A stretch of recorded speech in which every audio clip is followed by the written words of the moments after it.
Bienvenue sur En ça, le podcast présenté par moi-même, Malika. Ici, je te parle en ça, en vrai de vrai, en réel, bref, en toute transparence. Je partage mes réflexions brutes, mes expériences perso, les leçons que j'ai pu en tirer, mais pas que. En solo ou avec mes invités, on discutera du passage à la vie d'adulte et de tout ce que ça implique, en particulier pour nous, les jeunes Mahorais. On se retrouve aujourd'hui pour mon épisode 4, affirmer son identité. J'ai décidé d'en faire mon épisode 4 parce que ça a été le deuxième épisode le plus voté dans mon dernier sondage sur Instagram. Le premier, du coup, ça a été développer un esprit critique, qui a été l'épisode 3. J'ai trouvé que c'était un sujet primordial à aborder parce que j'ai remarqué que beaucoup de gens, surtout entre la fin de l'adolescence et la vingtaine, traversent une sorte de période de flou. C'est une période où on est très tiraillé entre ce qu'on ressent profondément, ce qu'on souhaite être, ce qu'on choisit d'être et ce qui est attendu de nous. Toute cette partie de crise identitaire, d'affirmation de soi, etc., c'est très très documenté en sociologie et en psychologie.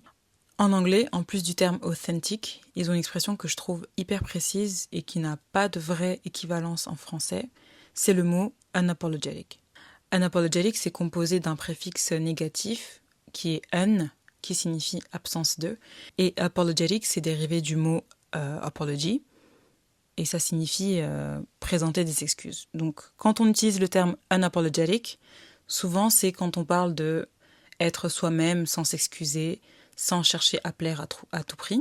Ils vont le dire d'ailleurs souvent she's being herself unapologetically, he's being himself unapologetically. Et je trouve qu'en fait, c'est une expression qui révèle énormément de choses sur la manière dont on vit le fait d'être soi-même et la manière dont on appréhende les gens qui sont eux-mêmes. En fait, c'est un truc de ouf. Le fait d'être authentique, le fait de ne pas se prendre la tête sur les attentes des autres et tout, c'est limite exceptionnel.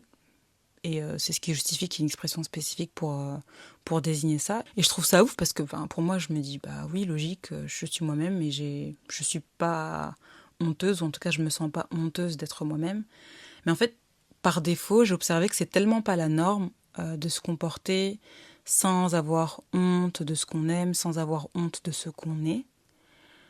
Et on en fait tout un plat. C'est même pas que j'ai toujours su qui j'étais, mais plus je m'adapte en fait. Ah ok, c'est mon centre d'intérêt du moment, ok. Et je suis pas particulièrement honte de ce que j'aime. Enfin, vous parlez à une personne qui a été directionneur pendant qu'elle était au lycée. Donc vraiment, il y a personne qui a moins honte de mes goûts que moi, je pense. Mais bref, moi je pense que c'est un sujet qui serait utile à beaucoup, des personnes moins jeunes comme plus jeunes aussi. Les crises identitaires, ça peut arriver à tout âge. Et mon intention aujourd'hui, ça va être déjà d'en discuter d'un point de vue sociologique et psychologique. Je pense que je vais faire ça dans tous mes épisodes parce que je trouve que c'est toujours pertinent d'avoir ces informations-là. Donc je vais vous expliquer déjà comment est-ce qu'on construit notre identité, quels sont les facteurs qui y contribuent. Et surtout, mon plus gros objectif, ça va être de vous faire bosser et vous aider à déconstruire tout ce qu'on vous a fait intégrer au sujet de vous-même. Donc j'ai pas de solution miracle à vous proposer et je ne vais jamais prétendre avoir des solutions miracles. Je vais juste vous proposer des conseils basés sur mes recherches, sur ce que moi-même j'ai vécu, même des lectures sur Reddit. Franchement, Reddit, on sous-estime, mais c'est une mine d'or quand on veut comprendre un peu mieux ce qu'on vit et échanger avec des personnes qui traversent la même chose que nous. Si vous écoutez cet épisode avec honnêteté, je pense que vous allez repartir avec des pistes de réflexion et un tas de questions auxquelles j'espère vous aurez pu répondre pendant tout le long.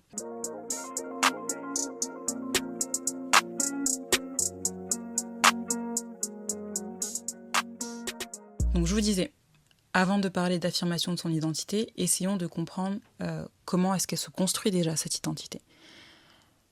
L'identité, c'est pas juste qui est-ce que je suis, c'est le résultat d'un tas de couches, c'est ce que vos parents vous ont transmis ou pas, ce que l'école, vos amis ou vos pères, vos BA, comme on dit en chimoré, vous ont appris à valoriser. Et évidemment, ce que votre culture, votre religion, votre genre ou votre classe sociale vous auront assigné comme rôle au sein de votre famille ou au sein de la société de manière un peu plus générale. Et c'est ces caractéristiques qui vont ensuite définir la façon dont toi tu te perçois et comment les autres peuvent te percevoir également. La psychologie sociale et la sociologie nous permettent de découper en 3 grandes dimensions du coup ce qu'on appelle l'identité. On a l'identité personnelle, donc c'est tes valeurs, tes goûts, ce que tu considères comme important. L'identité sociale, ça va être plutôt ton genre, ta religion, ta nationalité, ta race, ta classe sociale, etc. D'ailleurs, Henri Tachfel, qui est un psychosociologue, on va beaucoup en parler pendant la première partie de ce podcast. Il a produit énormément de travaux à ce sujet et il explique qu'une grande partie de notre identité vient de notre appartenance à des groupes sociaux. Et c'est ce qui va déterminer comment on se perçoit et comment les autres nous perçoivent. La troisième dimension, c'est l'identité culturelle, c'est-à-dire les traditions, les langues, les héritages symboliques finalement, bref, tous les codes culturels que tu portes, que tu pratiques et qui vont te lier à ta communauté. Donc tu définis ton identité, mais tu la construis aussi en interaction avec ta culture, ton entourage et les structures de pouvoir évidemment. Et cette construction, elle se fait dans un système qui va, je dirais, t'influencer, voire même exercer des pressions sur ces identités. Comment elles se manifestent, ces pressions sociétales ? On va dire que la société va corrompre notre identité sociale et notre identité culturelle. Comment ? Je vous parlais juste avant d'Henri Tachfel, qui a énormément travaillé sur cette théorie de l'identité sociale dans les années 70. Et il nous explique que les autres ont un rôle dans notre définition de nous-mêmes, puisque nous nous percevons à travers le regard des autres. Mais il a également exploré la relation entre l'appartenance à un groupe et l'estime de soi. Comment est-ce que ça fonctionne selon lui ? Ça se fait en 2 étapes. Donc la première, c'est la catégorisation sociale, c'est-à-dire que dès l'enfance, on apprend à trier les gens en catégories, les filles d'un côté, les garçons d'un côté, identifier blanc, arabe, noir, même les disparités économiques. Je pense qu'à partir d'un certain âge, tu arrives à distinguer qui sont plutôt aisés, qui sont plutôt pauvres, faire les distinctions entre les religions, etc., etc. Et chaque catégorie va venir avec des stéréotypes, des préjugés et des rôles attendus par le groupe social.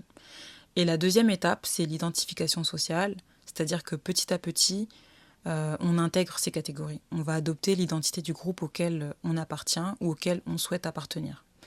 Et ça influence non seulement comment tu te vois, mais aussi comment tu te comportes, ce que tu te crois autorisé à faire ou non. Par exemple, si on t'a toujours renvoyé une image négative sur les gens de ton milieu social, inconsciemment, tu peux t'auto-limiter dans tes propres ambitions. Donc voilà comment le lien entre appartenance à un groupe et estime de soi fonctionne. Et le vrai sujet aussi, c'est que l'identité sociale, c'est pas juste une étiquette qui nous est collée une fois pour toutes. Elle n'est pas figée et elle est encore moins universelle puisque elle dépend du contexte. Donc on dira que l'identité sociale est relative. Elle est relative au contexte social parce qu'une même personne peut être perçue différemment selon le lieu géographique, l'époque, etc. Par exemple, être noir dans un contexte majoritaire comme à Mayotte, c'est pas du tout la même chose qu'être noir en faisant partie d'une minorité en France hexagonale. Ou même être une femme dans les années 20, c'est pas la même chose qu'être une femme en 2025. C'est relatif. On dira également que l'identité sociale est relative au rapport de pouvoir. C'est aussi une question de hiérarchie. Frantz Fanon et Pierre Bourdieu, par exemple, pour ne citer qu'eux, ils nous apprennent que nos identités sociales sont produites dans un système inégalitaire. Ce n'est pas juste être noir, être arabe ou être musulman, en fait. C'est être assigné à une place dans une société où certaines identités dominent et d'autres vont être marginalisées. Et je dis marginalisées, mais en vrai, ça va de l'invisibilisation à carrément la criminalisation de certaines identités.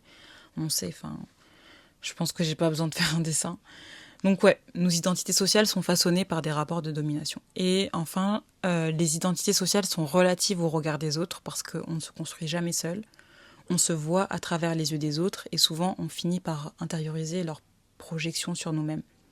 Tu te définis en partie, certes, mais ça joue aussi selon comment est-ce qu'on te regarde, comment est-ce qu'on te désigne, comment est-ce qu'on te classe, etc., etc. Personne n'est perméable en fait à cette pression. Si on reprend mon exemple sur le fait d'être noir, ce n'est pas ta couleur de peau finalement qui va faire ton identité sociale, mais qu'est-ce qu'elle signifie ta couleur de peau ? Et d'ailleurs, si on prend juste le terme noir, le fait de dire noir pour qualifier les personnes noires, les personnes marrons, c'est déjà une description qui n'est pas du tout neutre. Elle est relative à notre langue française, à notre histoire française, parce qu'on n'est pas de couleur noire. C'est des nuances de marron. On se voit. Quand tu regardes ton bras, tu sais qu'il n'est pas noir. Mais qu'est-ce qui fait qu'une personne d'Afrique, on va déterminer, ok, ça c'est une personne de type noir, alors qu'elle a la couleur marron, ou en tout cas une nuance de marron, et une personne indienne qui pourrait être tout aussi noire, elle ne fait pas du tout partie du même groupe ethnique. Enfin, je dis Inde, mais ça peut être même l'île Maurice, hein. Tout ça, c'est des questions de perception, et la couleur de peau, elle signifie quelque chose dans un contexte précis, dans un groupe précis, et ça détermine comment ça va te placer dans la hiérarchie, etc., etc. Tout ça étant dit, c'est quoi le lien avec l'identité culturelle ? On a Stuart Hall, qui est un sociologue jamaïcain-anglais, qui insistait beaucoup sur le fait qu'on n'a pas une seule identité, mais qu'on jongle entre plusieurs appartenances selon les contextes. Et je pense que ça s'applique à l'identité sociale, certes, mais également à l'identité culturelle, puisqu'elle n'est jamais fixe. C'est une construction qui est constamment en mouvement, constamment influencée par l'histoire. Elle sera influencée également par la mémoire de tous, la mémoire collective, et la transmission qu'on a reçue. Moi, par exemple, la manière dont je me qualifie et que je m'identifie comme mahoraise, c'est probablement pas la même manière qu'une autre femme ou un autre homme qui a les mêmes origines que moi va se qualifier ou va s'identifier comme mahoraise, comme mahorais. Et les rapports de pouvoir interviennent aussi dans toute la dimension identité culturelle. Parce que la culture, elle peut être valorisée ou dévalorisée en fonction du contexte. Des fois, parler sa langue ou porter ses vêtements traditionnels, ça peut être hyper encouragé.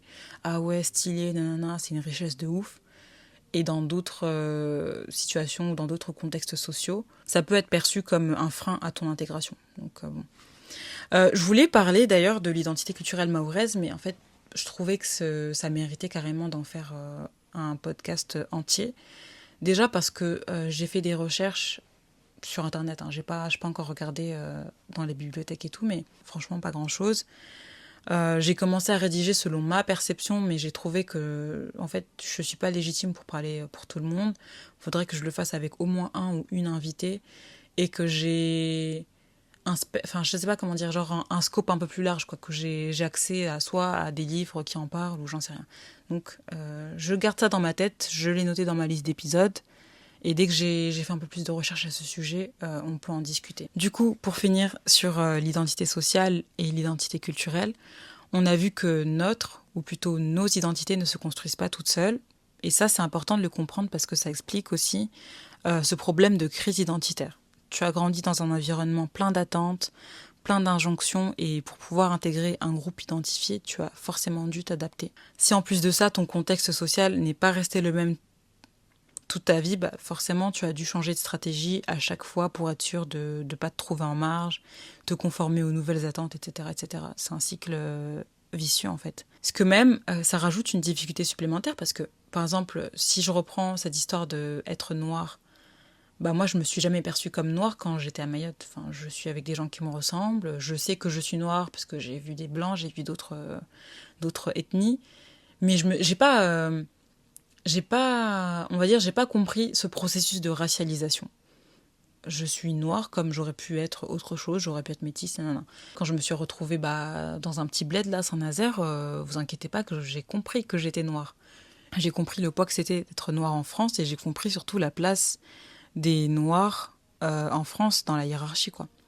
Et puis quand on prend en compte les rapports de pouvoir, ça rajoute une difficulté supplémentaire parce que comment est-ce qu'on réagit quand un des éléments de notre identité culturelle ou identité sociale est systématiquement stigmatisé ou dévalorisé par le reste ? Comment est-ce qu'on fait quand le groupe social auquel on appartient est en bas de la hiérarchie ? C'est une vraie question et c'est pour ça que je dis tout le temps d'ailleurs que notre identité elle est politique. Elle est toujours liée à une histoire, à une place sociale, à des rapports de pouvoir. C'est pas pour rien que certaines communautés vont préférer rester entre elles, qu'elles vont se replier sur elles-mêmes, ou qu'au contraire, on assiste à des situations de lutte collective pour être vues, pour être entendues, ou tout simplement être respectées, en fait. Et d'ailleurs, Henri Tachefel, il explique que quand l'image du groupe auquel on appartient est perçue comme négative, on se retrouve contraint à adopter différentes stratégies. Soit on va quitter ou s'éloigner du groupe pour vraiment s'en détacher, soit on va cacher son appartenance, on va essayer de passer inaperçu en fait pour éviter le rejet du groupe majoritaire. Là, typiquement, l'exemple qui me vient en tête, c'est les bounties, même si j'aime pas trop ce terme, mais quand t'es un noir très très assimilé parce que du coup, tu n'as pas envie de faire face au rejet du groupe majoritaire, donc tu t'adaptes, enfin bref. C'est un autre sujet, mais je sais pas si je suis qualifiée pour en parler. Et la troisième stratégie qu'il a relevée, c'est que on s'organise collectivement pour résister aux stéréotypes et changer finalement la narrative et la perception de notre groupe, quoi. Donc bon, voilà les défis qui sont relatifs à l'identité sociale et à l'identité culturelle.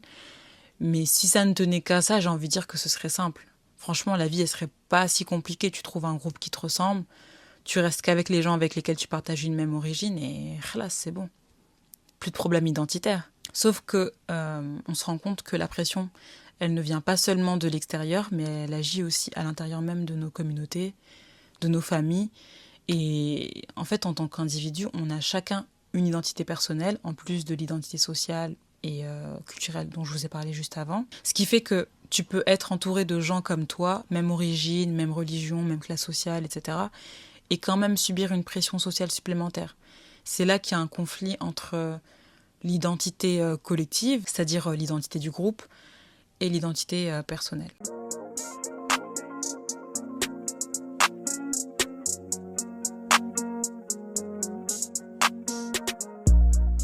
Comment ça se passe lorsque on est en conflit avec l'identité du groupe, c'est-à-dire lorsque le groupe corrompt notre identité personnelle? Déjà, avant de parler de conflit entre toi et le groupe, il faut se poser une question simple, mais quand même fondamentale. Comment est-ce qu'on identifie le groupe auquel on est rattaché? Tu peux te sentir proche d'un groupe social parce que tu partages les mêmes codes, le même genre, la même religion, le même héritage culturel, la même classe sociale, etc. etc. Sauf que la première complexité qui se pose par essence, c'est que ces groupes sont multiples et il y a des intersectionnalités. Une intersectionnalité, c'est lorsque plusieurs identités sociales se superposent et c'est ce qui rend ta position dans la société relativement unique. Tu peux faire à la fois partie de la communauté noire comme de la communauté musulmane et même au sein de ces communautés, on fait des distinctions bien précises. Enfin bref, c'est super complexe et on peut faire des sous-catégories à l'infini finalement. Et dans tout ça, chaque groupe a ses propres règles, ses attentes et des fois ses non-dits. Pour simplifier mon propos, on va prendre l'exemple de la famille. Avec ta famille directe, tu partages une identité culturelle commune, dans le cas où il n'y a pas de métissage, une identité sociale commune aussi, et c'est vraiment le groupe de référence par défaut et le plus évident à intégrer. La famille, c'est ton tout premier groupe d'appartenance finalement. C'est là que tu vas apprendre dès l'enfance ce qui est normal, ce qui est acceptable, ce qui est récompensé ou valorisé, et au contraire, ce qui est honteux. Ça se passe déjà par la transmission de normes et de valeurs. On t'apprend très tôt ce qui est bien ou mal, comment on parle, comment on se comporte, comment on se présente.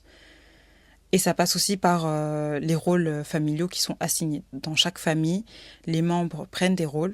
Tu peux être par exemple la personne qui est considérée comme l'enfant modèle, la personne qui est responsable, ou alors la rebelle, etc., etc. Donc chacun peut avoir un rôle bien distinct, bien défini. La particularité de la famille aussi, c'est qu'on a des attachements émotionnels qui sont relativement forts. Donc on va chercher leur validation, leur reconnaissance et finalement leur amour. Donc on apprend très tôt à s'ajuster d'un point de vue identitaire, je veux dire, pour ne pas perdre notre lien au groupe. Et même si cette base, elle peut être riche, protectrice et une sorte de source de confort, elle peut aussi étouffer ton identité personnelle, que ce soit de manière intentionnelle ou non d'ailleurs. Ça peut se manifester par exemple lorsque tu penses ou que tu agis autrement que les autres, lorsque tu choisis un chemin différent de ce qui est attendu par tes parents. Tu sens que tu dépasses une ligne, tu sens que tu dépasses un truc. C'est comme si tu trahissais quelque chose finalement en osant être quelque chose qui est différent de ce qui avait été décidé, écrit pour toi. Ça vient pas forcément des parents d'ailleurs, parfois ce sont les grands-parents, les oncles, les tantes, enfin toute figure qui détient une forme d'autorité au sein de la famille. J'ai pas d'exemple de ma propre vie qui me viennent en tête à vous citer pour illustrer ce que je vous explique, mais j'ai lu énormément de témoignages de Reddit. En gros, Reddit, c'est quoi? C'est un réseau social qui est basé sur le principe de communauté. Donc, tu as plusieurs communautés qu'on appelle des subreddits qui sont organisées autour de thèmes variés et les personnes qui ont rejoint ces communautés peuvent interagir en publiant des discussions. Et donc après, ça fait des fils de commentaires. Enfin, c'est super intéressant. Franchement, t'as de tout, littéralement tout. Je me suis retrouvée à consulter les publications d'un subreddit où étaient en fait regroupées des personnes qui venaient de foyers avec un parent narcissique. C'était super intéressant. Et j'ai trouvé du coup des témoignages qui rejoignaient vraiment ce dont je vous parlais aujourd'hui. Je vais vous en partager quelques-uns que je vous ai traduits pour vous illustrer par quoi ça peut passer du coup cette oppression du groupe famille. Donc le témoignage 1, elle nous dit ou il nous dit, je sais pas. Je n'avais pas le droit d'expérimenter quand j'étais jeune. Je ne choisissais pas mes vêtements, je ne pouvais rien faire qui n'entrait pas dans la vision que mon parent narcissique avait pour moi. J'ai l'impression que j'aurais été plus confiant aujourd'hui si j'avais pu me chercher, comme les autres au collège. J'ai fini le lycée sans savoir qui j'étais et je ne m'étais jamais sentie à l'aise dans mon propre corps. Je n'ai jamais été encouragée à trouver ce que j'aimais, ni soutenue dans mes centres d'intérêt. Et aujourd'hui encore, adulte, je ne sais toujours pas vraiment qui je suis ou ce que je veux. Et ce témoignage, il nous montre vraiment les effets à long terme d'une éducation beaucoup trop stricte et limitante. Parce qu'en fait, une fois adulte, tu te retrouves avec un vide qui fait que tu ne sais vraiment pas qui tu es. Tu es déconnecté de toi-même finalement. Et tout ça parce que tu n'as jamais eu la liberté de te découvrir et savoir et approfondir ton identité. Le deuxième témoignage, c'est celui-ci. Ma mère devait gérer les crises de mes frères et sœurs plus âgés, alors mes problèmes passaient à la trappe. Je ne voulais pas être un poids de plus pour elle. Je voulais être aimée, donc j'ai fini par cacher ce que j'aimais vraiment. Je me forçais à aimer les mêmes choses que les autres enfants pour rentrer dans le moule. Je regardais les mêmes émissions télé et pratiquais les mêmes activités que mes camarades. Bon là, je pense qu'on peut carrément dire que c'était de la négligence parentale. Et c'est pas forcément intentionnel, hein, et je trouve qu'on n'en parle pas assez. C'est quand tu es un enfant qui passe après tous les autres, qui n'est pas vu. Moi, je trouve que c'est une forme de négligence émotionnelle. Là, c'est une personne qui a dû intégrer assez tôt que ses besoins n'avaient pas autant d'importance que ceux des autres. Et il n'a pas appris à se développer en tant qu'individu, finalement, puisqu'il pensait constamment aux autres, comparé à ses frères et sœurs qui avaient des besoins plus importants. Et il a été négligé par ses parents, donc forcément quand t'es ignoré, c'est comme si t'étais invisible. Je pense que du coup, là je fais ma psychanalyse de comptoir, hein. Mais je pense que du coup il s'est pas senti comme un individu à part entière. C'était une branche de la famille, mais il n'a pas pris conscience de son être. Troisième témoignage.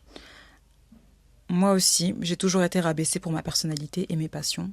Du coup, j'ai été hyper secret sur ce que j'aimais vraiment. Encore aujourd'hui, j'ai du mal à être moi-même en société, à dire ce que je veux ou ce dont j'ai besoin. Je me retrouve souvent à être celui ou celle qu'on ignore, qu'on utilise. Et là, c'est un témoignage fort, hein. Il parle de quelque chose de beaucoup plus frontal, c'est clairement de l'humiliation et du rejet, venant de ta propre famille en plus, donc c'est encore plus dur. Tu grandis en étant rabaissé pour ce que tu es, donc tu te caches et tu t'effaces finalement.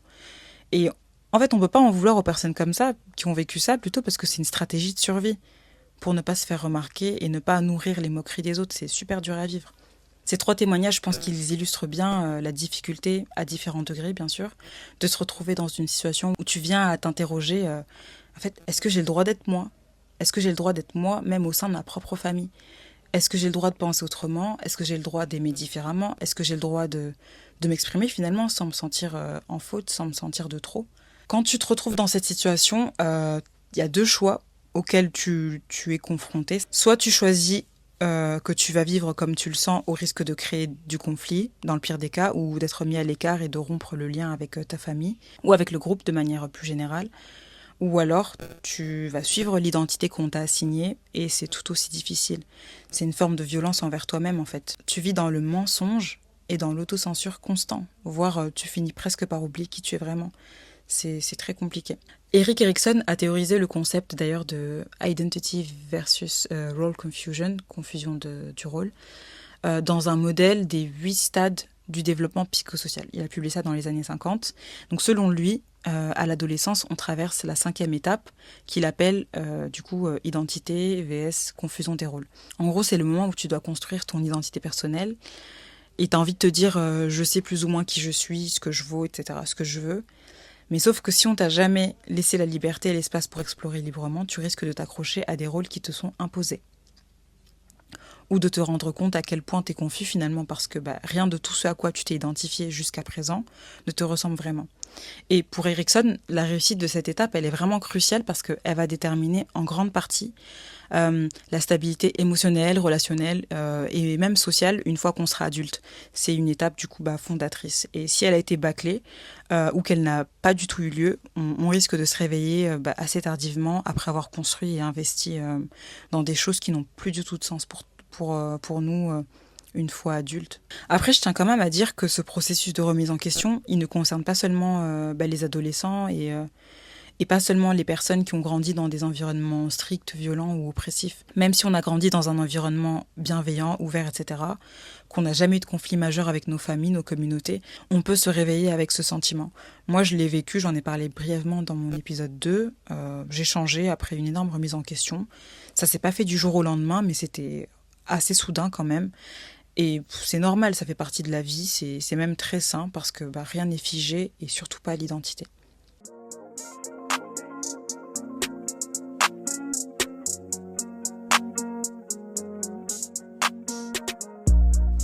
Maintenant qu'on a compris comment on construisait notre identité, comment ça pouvait interagir avec l'environnement extérieur, qu'est-ce qu'on fait une fois qu'on s'est rendu compte de tout ça? Dans cette partie, on va plutôt parler de comment appréhender son identité. Donc, appréhender son identité, c'est un processus, puisqu'on a vu qu'elle ne se construisait jamais toute seule. Il y a toujours cette relation aux autres et une influence extérieure de la société, etc. Par contre, le plus important, pour moi, c'est d'être cohérent et aligné avec la personne qu'on est intérieurement et comment on se montre au monde.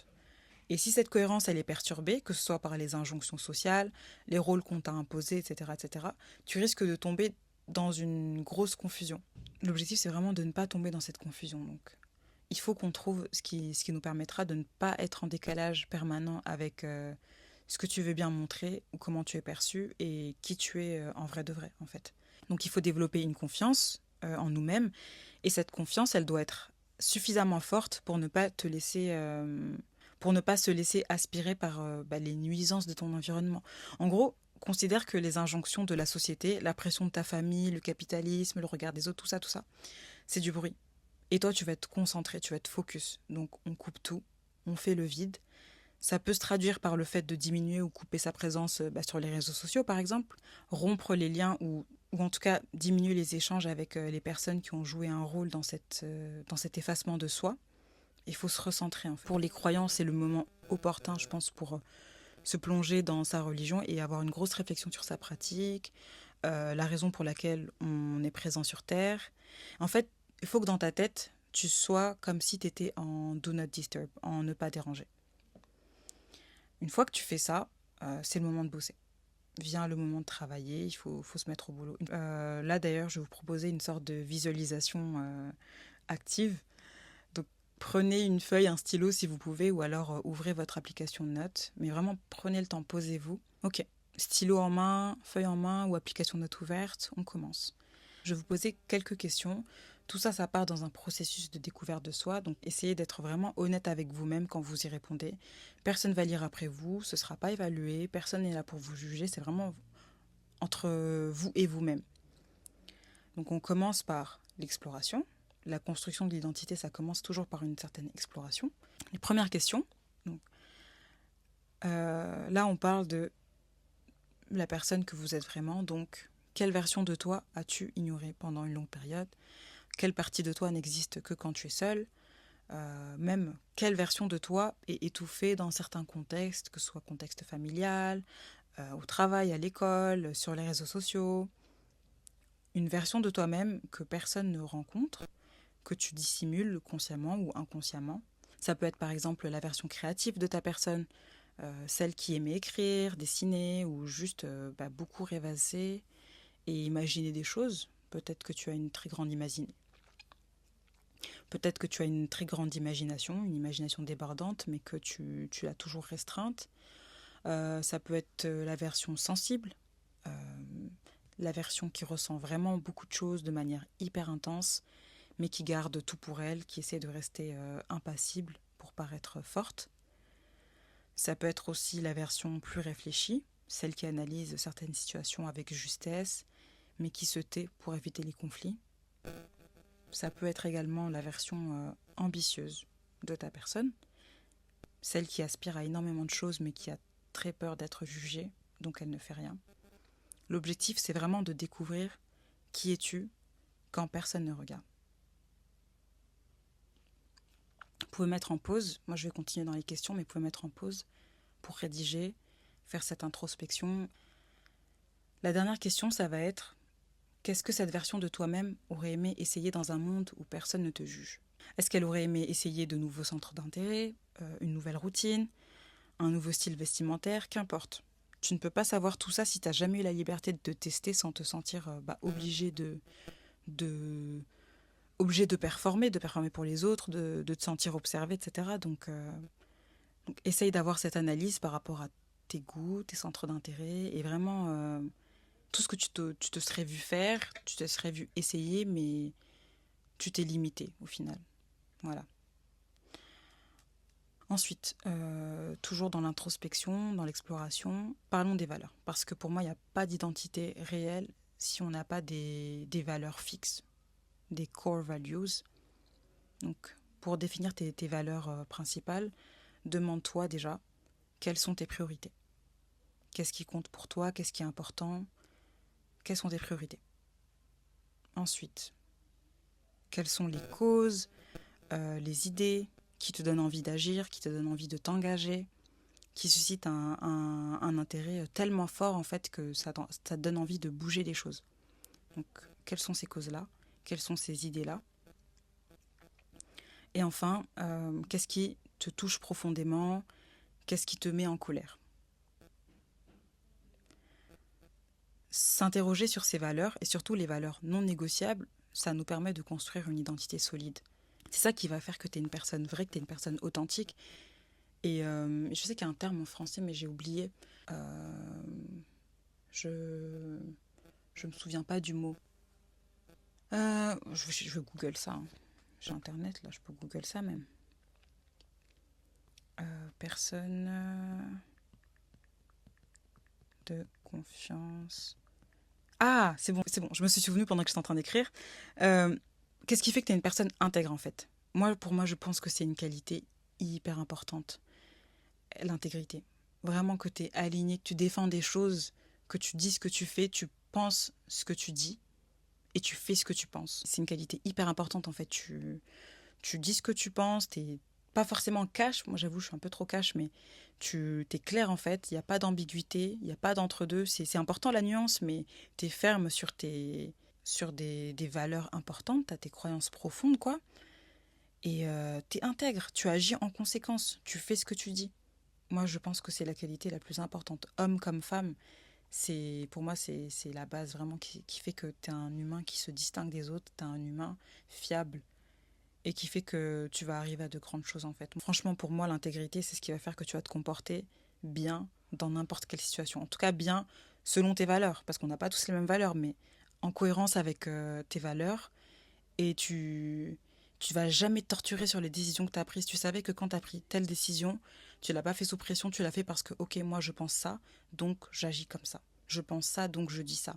Je pense ça, donc je ne laisse pas ça passer. Enfin bref, je vais pas m'étaler plus, mais franchement, sans intégrité, il n'y a pas d'humanité pour moi.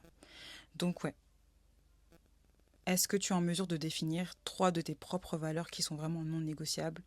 Il faut vraiment que tu fasses le tri entre ce qui vient de toi et ce qui t'a été imposé. C'est super important. Une fois qu'on a fait ça, donc là on a fini l'exploration, l'introspection, c'est l'engagement. C'est le moment où tu poses des choix concrets en fonction de ces valeurs. Là, je vous parlais d'intégrité. Ben voilà, là, il faut mettre en application parce que c'est facile hein, d'identifier et d'explorer. Tu peux très bien savoir ce qui compte pour toi et quand même vivre une vie qui n'a rien à voir. Soit parce que tu as peur de décevoir, pour faire plaisir aux autres et pour toutes les raisons qu'on a vues un peu plus tôt. Donc là, l'objectif, c'est vraiment d'être aligné et cohérent, comme je vous ai dit. Donc tu transformes tes idées en action. Tu prends des décisions qui reflètent ce que tu crois, ce que tu juges bien ou ce que tu juges correct, ce que tu juges en adéquation avec ton identité ou la personne que tu penses être. Ça peut se traduire par quoi? Euh, Ça peut se traduire par, je sais pas, supprimer quelque chose qui ne te ressemble plus, que ce soit te débarrasser de certains vêtements, te débarrasser d'une mauvaise habitude qui ne colle pas avec la personne que tu penses être. Même unfollow sur certains comptes. Si par exemple, tu sais que tu n'as plus envie d'être cette personne qui gossipe tout le temps, trop dans les affairages, nanana, bah t'unfollow les comptes de gossip. T'arrêtes de suivre les influenceurs, les personnalités publiques qui te donnent envie de médire constamment, de parler de leur vie, etc. En fait, faut faire des choses concrètes. Tu veux pas juste dire, ah purée, j'aimerais ne plus être comme ça, j'aimerais ne plus faire ça et tout. Ok, mais qu'est-ce que t'as fait pour arrêter de faire ça? Donc là, ça c'est une solution claire, nette. Supprime une chose qui ne te ressemble plus. Autre chose aussi que tu peux faire, c'est planifier une première expérience qui reflète une facette de toi que tu as oubliée ou que tu penses avoir découvert. Ça peut être une nouvelle activité, rejoindre un club, une association, écrire, cuisiner, n'importe quoi. Vraiment une expérience qui reflète une facette de toi que tu as peut-être négligée ou que tu as toujours réprimée.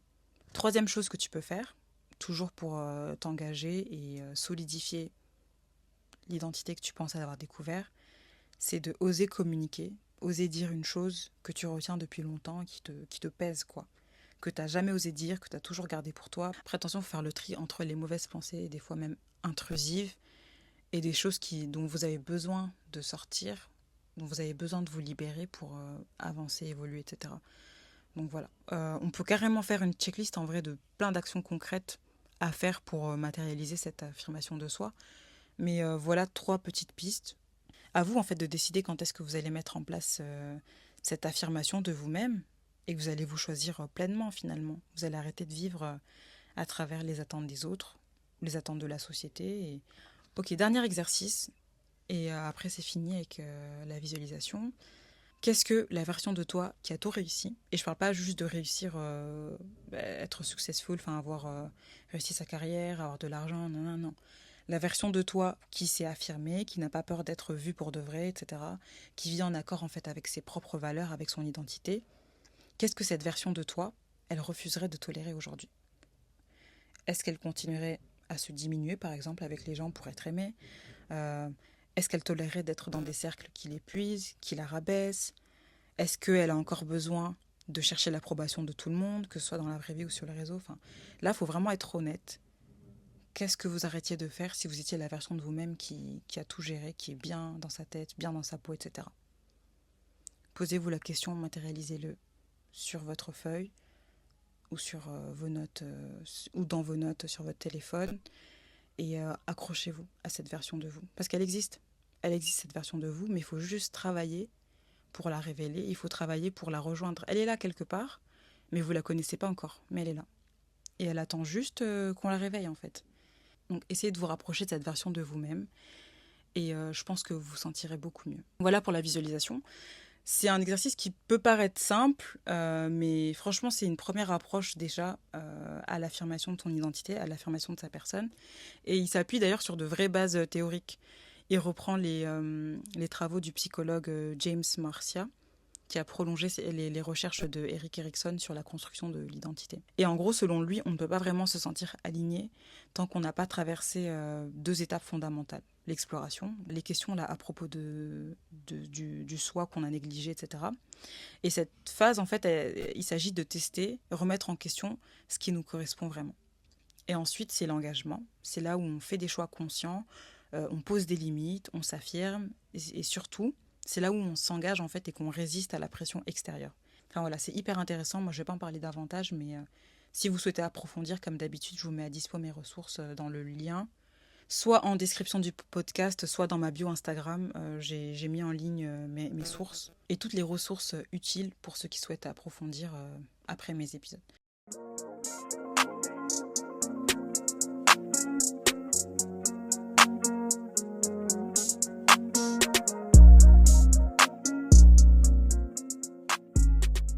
Vient maintenant les questions. J'avais demandé du coup sur Instagram, pour ceux qui le souhaitaient, de me poser certaines questions en lien avec l'épisode que j'allais sortir du coup. Donc j'en ai relevé 3, j'en ai reçu un peu plus, mais j'ai pris les 3 qui étaient le plus pertinentes par rapport à ce que j'ai dit aujourd'hui.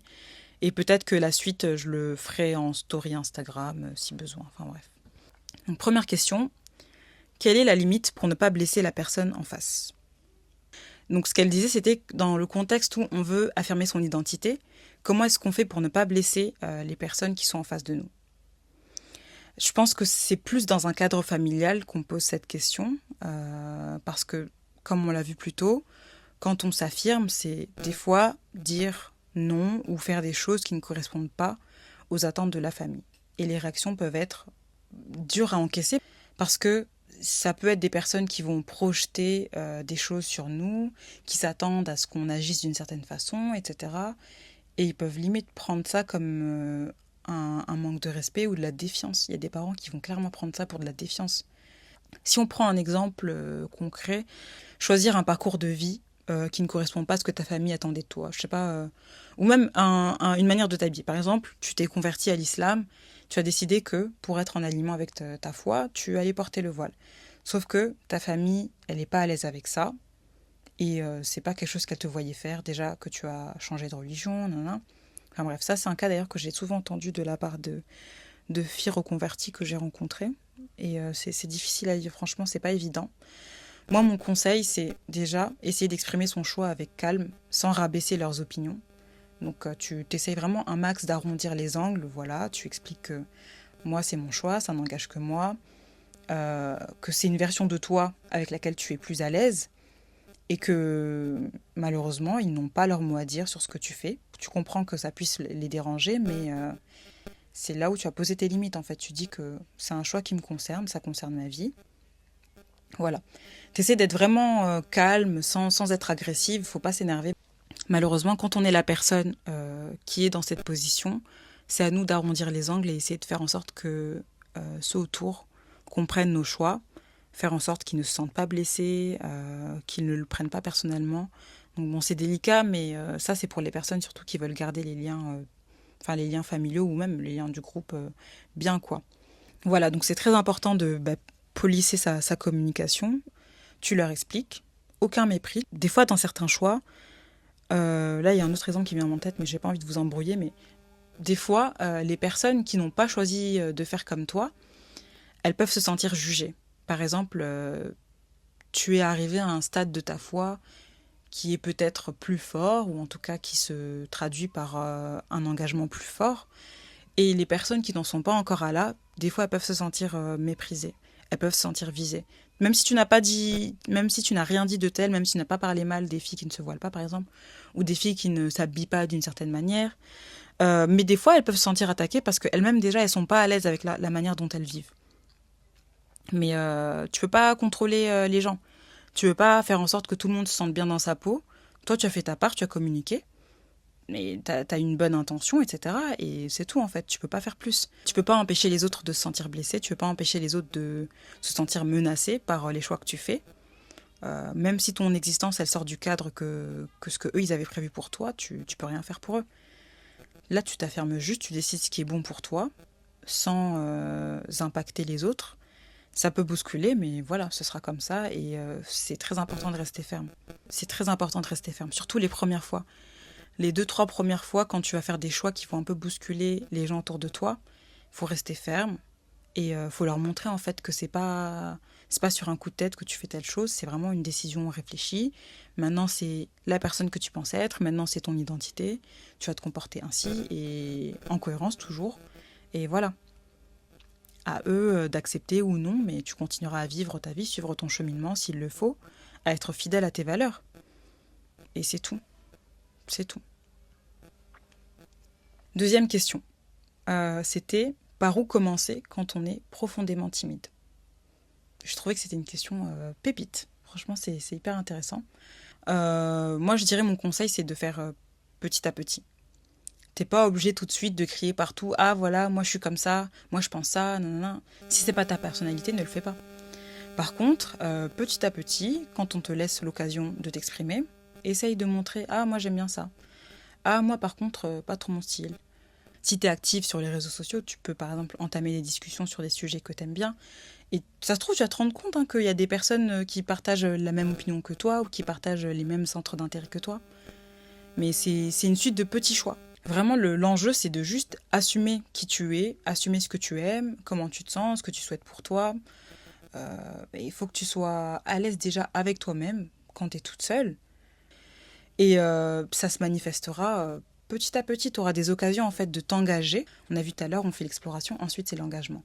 Donc une fois que tu as fait ton exploration, petit à petit, tu auras des occasions en discutant avec les gens, en partageant des choses, en participant à des associations, je sais pas.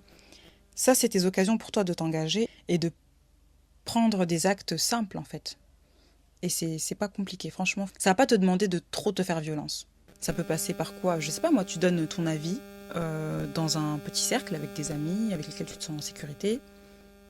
Ou si c'est une identité qui est plus vestimentaire, bah tu rajoutes un nouveau truc. Tu changes un petit truc qui te ressemble un peu plus, même si c'est pas validé par tout le monde, mais toi t'aimes bien, t'es à l'aise, tu te trouves bien dedans, fais-le.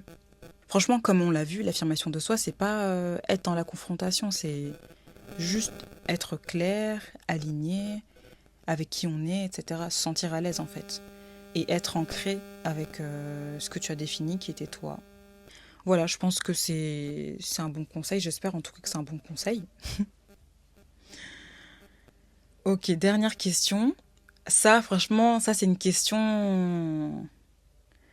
Ça c'est une question qui a à faire un peu de boucan, je pense. Je connais moi. Je pense que je vais la faire sur TikTok carrément parce qu'elle est bien piquante. La question c'est comment affirmer son identité dans une société mahoraise où on nous épie et critique dès qu'on sort des mœurs. Ça c'est véridique, c'est une réalité. Beaucoup de personnes l'ont vécu. Dès le plus jeune âge, dès le collège, dès le lycée, on sait qu'on est épié, qu'on est surveillé, que les gens connaissent nos parents, nanana. C'est une réalité, je pense que beaucoup, si ce n'est tous, ont vécu en étant à Mayotte. Et en vrai, c'est à Mayotte comme dans d'autres sociétés insulaires ou très communautaires. Hein. Enfin, la pression, elle est forte. La pression sociale, elle est très forte. On est constamment, en fait, sous le regard et le jugement. On est constamment soumis au regard et au jugement de nos pères et des adultes aussi. C'est pas évident. Mais ce qu'il faut déjà comprendre, c'est que c'est pas toi le problème. C'est jamais toi le problème, en vrai de vrai. C'est le système qui va essayer de te contrôler par la peur du regard des autres, par la peur de ah mais qu'est-ce que les gens vont dire, etc. Mais en fait, ce système, il aura que la valeur que tu lui accordes, franchement. Plus tu t'excuses d'exister, plus tu fais en sorte de passer pour la personne qu'ils veulent que tu sois, plus tu nourris ce système, plus tu lui donnes du poids. C'est à toi de décider, ok, mais en fait, moi je suis comme ça et je ne serai pas autrement. Que les gens aillent rapporter telle chose à mes parents, c'est pas grave. Moi, je sais qui je suis, mes parents savent qui je suis. Normalement, tes parents doivent savoir qui tu es. Je pense que ça commence par ça aussi. Si tu as une identité que tes parents n'ont jamais rencontrée, ils sont totalement étrangers à tes goûts, etc., bah, commence par là peut-être. Moi, je pense, une fois qu'en fait, dans ton foyer, t'es à l'aise avec ce que tu fais, en fait, dehors, ça compte plus. Franchement, je pense que c'est ça. Après, le truc délicat, c'est que les parents aussi peuvent être très influencés par le regard des autres. Ça, franchement, j'entends des histoires des fois. Ouais, j'ai la flemme pour vous. Hein. Des trucs où des parents vont s'endetter, faire je sais pas quoi pour prouver à je ne sais qui que. Stop, en fait. Donc, franchement, quand vos parents sont comme ça, j'aime pas quoi vous dire en vrai. Si c'est les parents qui sont d'autant plus durs avec vous, qui vous harcèlent avec les commentaires des autres et tout, bah. Je pense, apprenez à pas calculer. Moi, j'ai une facilité, je parle pas de mes parents, mais j'ai juste une facilité, en fait, les trucs qui m'intéressent pas, qui ne me concernent pas, bah, j'entends, ah, ok, hein, basse. J'entends et je ne vais pas agir en conséquence parce que je me sens vraiment pas concernée pour le coup. Donc, je sais pas, essayez de faire ça. Mettez-les en mute dans votre tête. Et si c'est pas les parents, bah, franchement, le système social, on s'en fout. On s'en fout. C'est facile à dire, hein. Franchement, c'est facile. Je suis désolée, j'aurais aimé avoir des conseils plus poignants, mais en fait, ouais, ok. Et j'ai appris à me dire que c'est pas ces gens-là qui vont payer mes factures, c'est pas ces gens-là qui vont me faire avancer dans ma vie. Après, c'est vrai, il y en a, ils négocient vraiment beaucoup. Mais à la fin de la journée, ben, t'avances, tu fais ton truc. Tu peux te tromper, nanana, même si tu t'en épais, tu t'en fiches, en fait, tu fais ton truc et non qu'à parler. Ils vont parler jusqu'à quand? Au bout d'un moment, ça va carrément les ennuyer, je pense, parce que tellement t'auras accordé peu d'importance, tu vas continuer à faire ton truc, à vivre ton truc et tout, ben, il y aura plus rien à dire, je pense. Hein. Enfin, moi, c'est ma logique. Peut-être que c'est pas comme ça que ça fonctionne, je sais pas. Mais moi, je pense qu'il faut juste ne pas leur donner de poids dans ta tête déjà. Et je pense que c'est ce qui va t'acheter la paix, je pense. Après, je vais quand même dire que quand on choisit de s'affirmer aussi, il faut savoir les situations. Là, on va prendre l'inverse. Voilà. Tu sais que t'aimes t'habiller de manière pas conventionnelle, on va dire, pour pas dire autre chose, de manière pas conventionnelle, et que tu te prends des regards, t'es jugé, nanana, et que t'as vraiment du mal avec ça. Tu sais que t'as du mal avec ça et que t'arrives pas à t'en détacher. Ok, bah alors choisis tes espaces où tu vas t'habiller comme tu le souhaites et tu sais qu'on va pas te juger. Tu sais que, ok, quand je suis entourée de tel type de personnes ou quand je suis avec tel groupe, je me sens bien et tout, et pas de mauvais regard. Parce que des fois, ça veut aussi dire que t'es pas dans le bon groupe. Si c'est tes amis qui te jugent, c'est que t'es pas avec les bonnes personnes, en fait. Donc, essaye d'être stratège dans ta manière de faire. Crée des espaces qui sont plus sûrs. Je pense que ça aussi, c'est un élément important. Hum, J'essaie de voir si j'ai un autre truc, parce que je sais pas. Moi, j'ai pas connu des amitiés où, genre, je me sens obligée de faire d'une telle manière pour me sentir acceptée et tout. Du coup, je suis désolée, je pense que j'ai pas des conseils trop parlants. Mais si tu vois que tes amis ou ton entourage proche are not it, c'est pas. Ils ont pas passé le vibe check, en fait. Bah, next. Des fois, c'est la famille, hein, mais tu peux nexter ta famille. T'es pas obligé d'être avec ta famille à jeune 4. Tu conserves les liens comme il faut, tes parents, tout ça, la famille proche et tout. Mais tu sais que si t'as envie de passer un bon moment, tu vas inviter des personnes qui te ressemblent, t'organises des choses avec des personnes qui te ressemblent, des personnes qui sont dans un cheminement qui est en alignement avec ce que tu fais, je pense.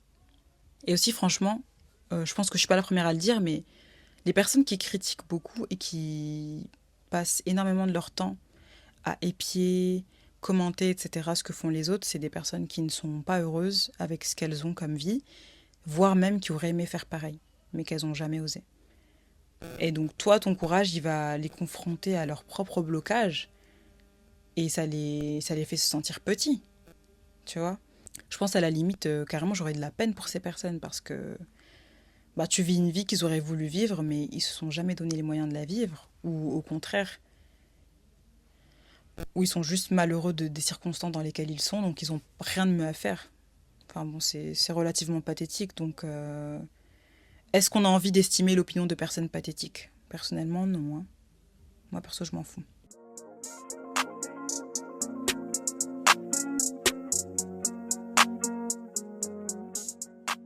Enfin bref, voilà. C'était un peu, ça partait dans tous les sens, mais la première fois que je fais cet exercice de répondre à vos questions.